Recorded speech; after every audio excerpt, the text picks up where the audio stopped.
não sei qual adjetivo utilizar, matou a criança, depois participou das buscas, não é?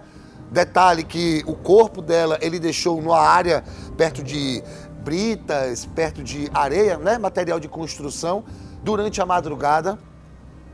A gente tem Rafael Marques aqui, diante de um caso desse, né? Bastante... Rafael que é pai agora. Ô Rafa, mas desde já parabéns, saúde, graças, glórias, bênçãos. Hoje é seu aniversário, tudo de positivo e maravilhoso pra você, mas infelizmente, que caso, irmão. Você pai agora vai perceber. Toma a gente de uma forma que, enfim, boa noite, irmão.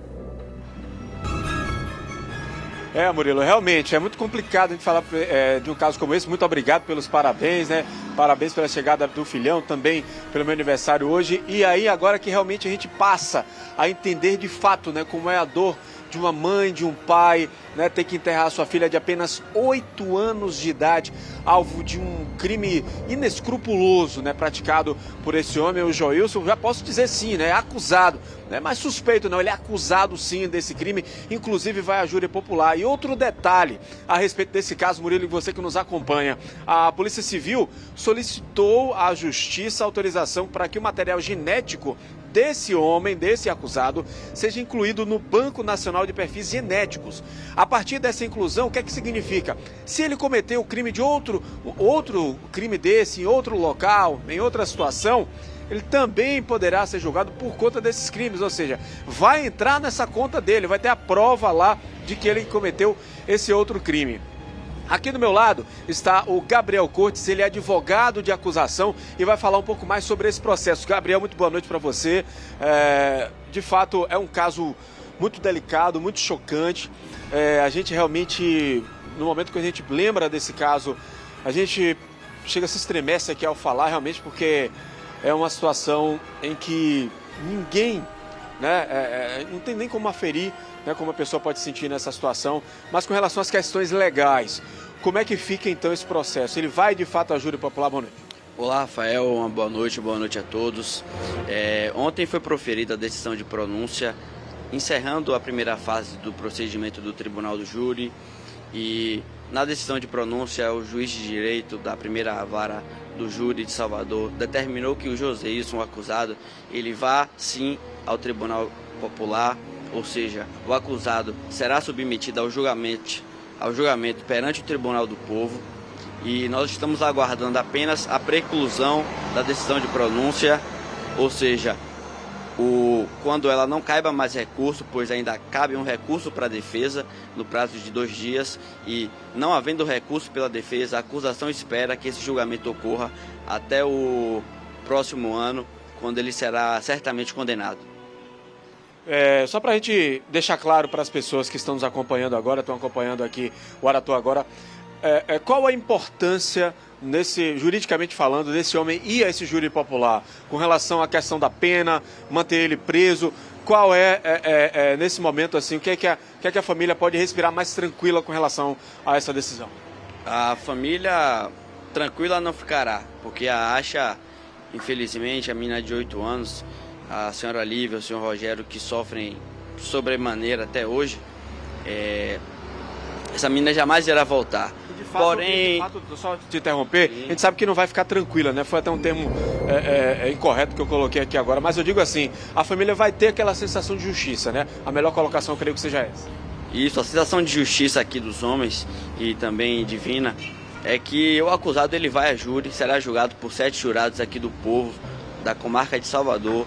Todos aqui da sociedade irão julgar Joseilson, e eu tenho certeza absoluta, a acusação pode garantir a todos que ele será condenado sim a uma pena que nós esperamos que chegue ao patamar de 40 anos de prisão e que esse cidadão não retorne mais à sociedade. E detalhe, Murilo, você que nos acompanha, o doutor Gabriel Cortes pode confirmar para a gente, a polícia também trabalha justamente com essa hipótese, não é que essa linha de investigação de que ele ficou em casa, não foi trabalhar, ele já estava observando a garota de 8 anos justamente no intuito de cometer esse crime? Olha, todos esses fatos narrados, Rafael, dizem respeito a um processo que infelizmente está em segredo de justiça. Então nós não podemos comentar maiores detalhes sobre o caso. O que eu posso dizer é que a decisão de pronúncia foi proferida, aguardamos a sua preclusão para que ele vá a júri e seja condenado. A sociedade pode ficar tranquila e assegurada de que ele será condenado quando chegar o momento oportuno. Esperamos que ainda no próximo ano. É o que a gente espera, né, Murilo? Você que nos acompanha, porque esse crime realmente, né, chocou e muito a família, com certeza, né? Uma lacuna que nunca será preenchida. Esse dia 22 de julho, na tarde desse dia em que o Joséilson se aproveitou de toda a inocência dessa garota de apenas 8 anos de idade para cometer esse crime. E que, na realidade, né, doutor, além do crime do homicídio, ainda teve esse agravante que foi o estupro também. Isso, na verdade são 2 crimes. O crime de homicídio qualificado com 4 qualificadoras e um crime conexo, que também vai ser julgado pelo povo, que é o crime de estupro de vulnerável, artigo 217-A. Ou seja, não é nenhum agravante, são de fato 2 crimes. 2 crimes, será julgado pelos 2 crimes e condenado pelos 2 crimes. Murilo, o doutor Gabriel está aqui à sua disposição para perguntas, para tirar suas dúvidas. Ô, Rafa, na verdade, vocês acabaram de falar de qualificadoras. Eu me recordo que, na ocasião, vítimas, supostas vítimas de outras cidades apareceram, né? Adolescente, inclusive uma cidade do interior onde ele tinha cometido o mesmo crime, também servirão como qualificadoras aí para aumentar a pena deste, me desculpe a palavra, deste desgraçado, deste miserável, porque eu tenho um filho de 8 anos também. Eu tenho um filho de 8 anos. Eu estou diante de pais, avós aqui no estúdio. Ele confessou, Rafa, por isso o adjetivo. Me desculpem vocês que estão em casa, mas ele vai a júri popular. Detalhe, tá no seguro do presídio, viu? Porque se botar junto com os outros, a gente sabe o que acontece. Murilo, de fato, doutor Gabriel, Murilo quer saber o seguinte, com relação aos outros crimes, nessa mesma linha praticados por ele. Como é que fica o processo dele com relação a esses crimes? Isso é anexado a esses autos? Ele também pode ser julgado por esses crimes caso de fato a polícia acompanhe, tenha essas provas? Como é que fica a situação? Isso tudo será reunido então?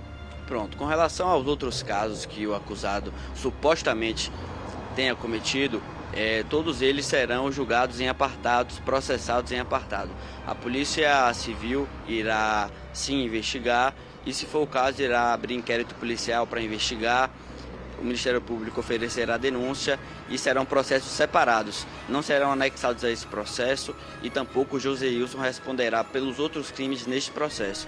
Cada processo será um processo diferente pelo crime que ele praticou. Murilo, então tá aí o registro, você que nos acompanha, então agora é de fato aguardar, né, que esse julgamento que ainda não tem data, né, senhor?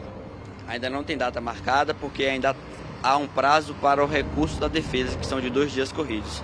Se a defesa não recorrer, a decisão de pronúncia, ela preclui, ou seja, não cabe mais recurso, e aí sim está definitivamente definido que ele vai a júri popular, certo? E quando estiver definido, o juiz irá marcar a data para o julgamento.